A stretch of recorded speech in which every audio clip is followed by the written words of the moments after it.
Est-ce que la Bible est dictée par Dieu? Eh bien, je dirais que non. Il faut répondre non tout de suite.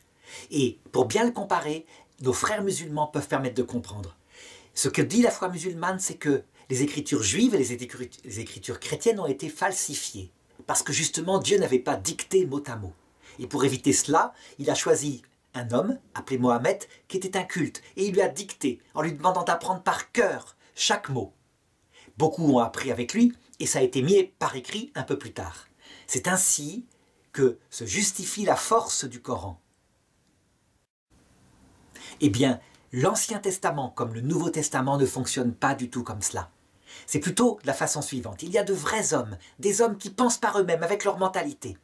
Et Dieu, en fonction de ce qu'ils sont, les inspire. C'est-à-dire, ils parlent silencieusement dans leur âme, de telle façon qu'ils n'écrivent que ce qu'il veut, qu'ils écrivent infailliblement, sur un point précis, le salut uniquement. Et ces hommes-là écrivent avec leurs mots propres. Il y a donc une alliance entre un écrivain humain qui écrit vraiment, selon sa mentalité, et Dieu, qui met les paroles liées au salut.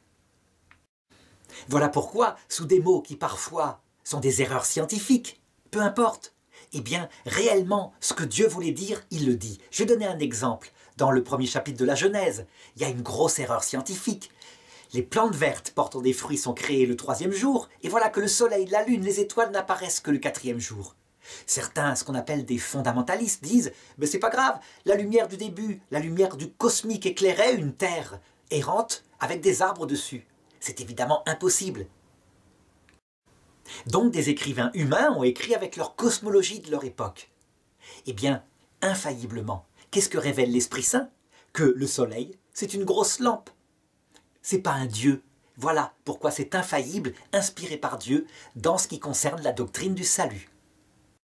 Alors est-ce que ça veut dire que la Bible ne contient rien de dicté mot à mot par Dieu? On pourrait penser aux 10 tables de la loi, écrites par le doigt de Dieu.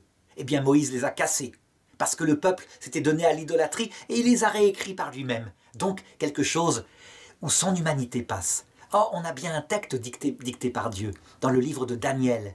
Quand un roi se met à boire et se saouler dans le mobilier du temple de Jérusalem, une main apparaît et écrit sur un mur « Méné, Méné, Tekel » ou « Parsine ». Ça veut dire « tu as été mesuré, tu as été pesé et tu vas être exterminé, arraché de cette terre ».